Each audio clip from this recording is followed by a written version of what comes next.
Queria agradecer ao Ricardo e ao Asdrubal pelo convite para estar falando nesse congresso e me coube a responder se há uma tendência nas fraturas odontoides no paciente idoso pela via posterior. Eu não tenho conflito de interesse nessa apresentação.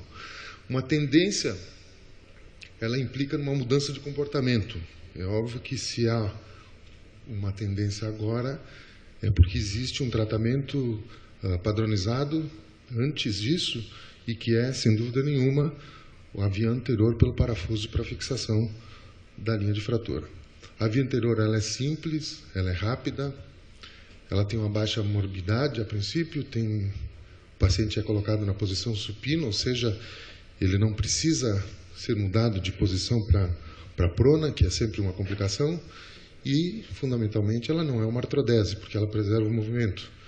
Então, por que tentar mudar isso se os resultados, até prova em contrário, são excelentes, como 87,5% de índice de fusão nos pacientes submetidos a esse tipo de tratamento, com um índice de não união muito pequeno.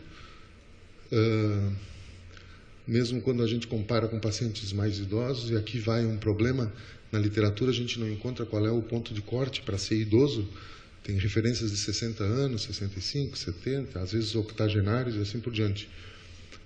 Esse trabalho aqui então nos mostra que o índice de união da linha de fratura pela via anterior é alcançado mais ou menos no mesmo índice, sejam os pacientes acima ou abaixo de 70 anos de idade, e a conversão para a via posterior também mesmo percentual, com índice de complicações evidentemente maiores em pacientes idosos em função das comorbidades.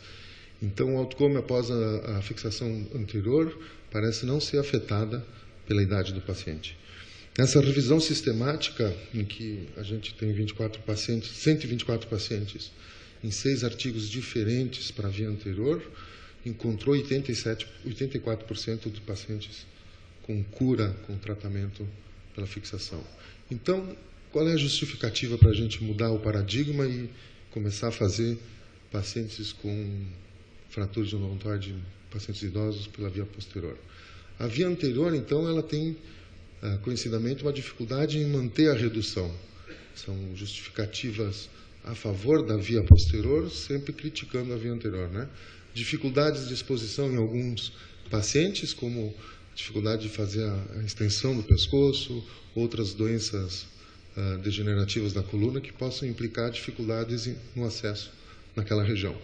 A qualidade do osso, que é sempre muito comentada, vamos dizer assim, e sempre levada em consideração nos pacientes com osteoporose, com idades avançadas. O alto risco do afrouxamento dos parafusos e as complicações relacionadas diretamente com a abordagem, como insuficiência respiratória, disfagia, entre outros. Isso tudo levando à falha na fixação, as repetidas reoperações, vamos dizer assim, para transformar o que era uma via anterior numa via posterior, e complicações relacionadas também a abordagens subsequentes. Esta publicação, falando em que a osteoporose deveria ser levada em consideração para a fixação posterior e que deve ser considerada, então, como uma opção melhor e mais segura. Esse outro do Patel, falando, então, em que seria até mesmo uma contraindicação relativa para a via anterior, a idade avançada e a qualidade do osso. E esse vai mais longe ainda, mostrando em que a via posterior, a via anterior, ela está associada com níveis inaceitáveis de problemas. É evidente que quando tu tem um trabalho mostrando 8 complicações em 11 parafusos anteriores, talvez a gente não deva extrapolar isso para outros locais, não é? Então, essa outra revisão sistemática foca muito mais em que recomenda fortemente a fixação posterior em pacientes em função de que a via anterior traz as complicações clínicas como disfagia e complicações respiratórias, mas todos os trabalhos nessa revisão sistemática são de baixa qualidade. Então, quais são as vantagens da via posterior, levando-se em conta todos esses aspectos? Ela oferece uma excelente estabilidade da coluna, evidente, né, com a fixação, principalmente quando se opta para uma fixação C1, C2 com parafuso de massa lateral e pedículo C2, né? Assegura uma rápida mobilização do paciente, em função da estabilidade que ela oferece, e não necessita de mobilização externa com um colar cervical. Mas tem algumas desvantagens. Então, a posição prona é uma delas, o risco da lesão da artéria vertebral também, posição inadequada do parafuso, é muito mais fácil a localização do parafuso numa via anterior através da radioscopia do que na via posterior, o dano na raiz de C2, principalmente na manipulação ao acesso, o sangramento excessivo daquele plexo venoso que encontra-se na transição C1-C2, e ele sempre vai requerer enxerto autólogo do paciente. Então, são limitações. No entanto, esse trabalho aqui nos mostra que o índice de mortalidade após a cirurgia, o índice geral de 10%, mas que não há diferença entre a via anterior com parafuso e a posterior, seja ela qual for a técnica empregada, com diferenças muito pequenas, não estatísticas, evidentemente, e complicações, principalmente as respiratórias, também não são muito lá diferentes entre uma via e outra. Essa meta-análise recente, de dezembro do ano passado, para janeiro, ela nos mostra, embora não estatisticamente evidente, né, sem uma forte evidência estatística, mas uma tendência de que a favor da via anterior para a fusão e o índice de sucesso na união dos fragmentos ósseos. O grande problema é que a maioria dos trabalhos que a gente encontra na literatura tentando comparar uma via com outra é que ele leva sempre em consideração a fusão e os índices de complicação.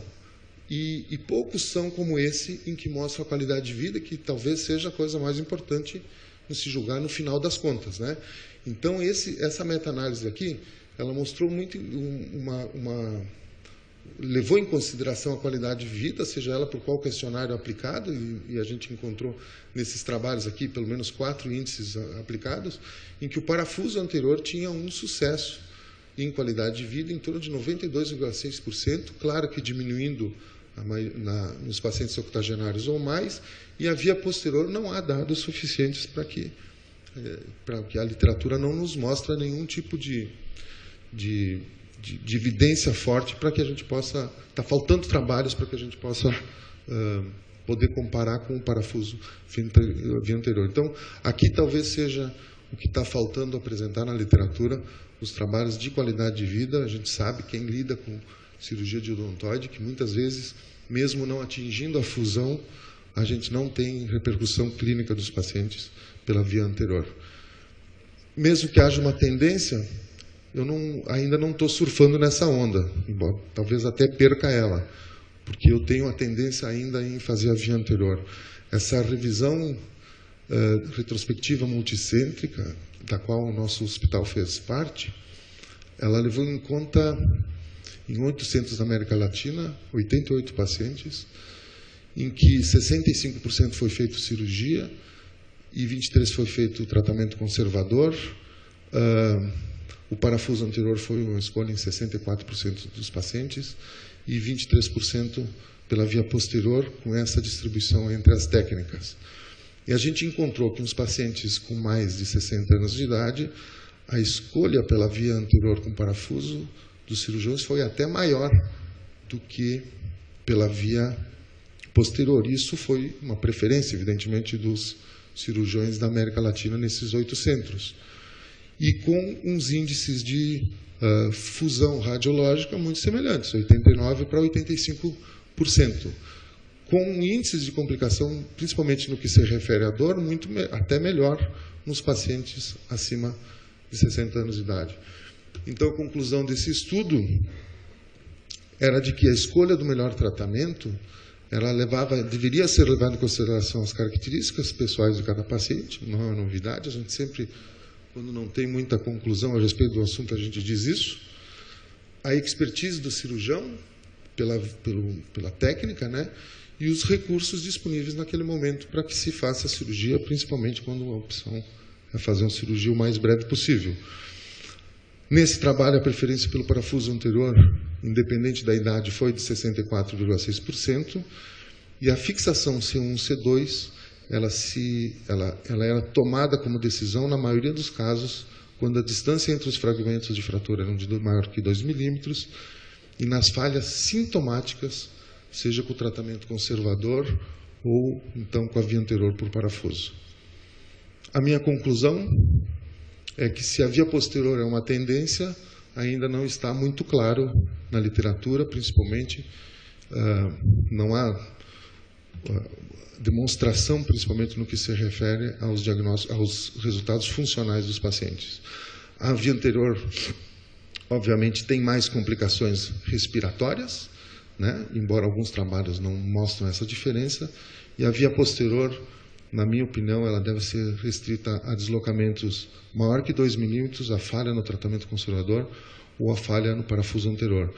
Evidentemente, então, que o tratamento deve ser individualizado. É muito comum, e eu acho que isso é uma coisa que a gente deveria expor para o paciente, que quando nós decidimos pela via anterior, pode haver falha no tratamento, principalmente no tratamento ou conservador via anterior, e que isso pode levar a uma cirurgia depois subsequente pela via posterior, artrodesando e fixando a coluna, e isso às vezes pelo paciente é levado em consideração na hora de tomada de decisão.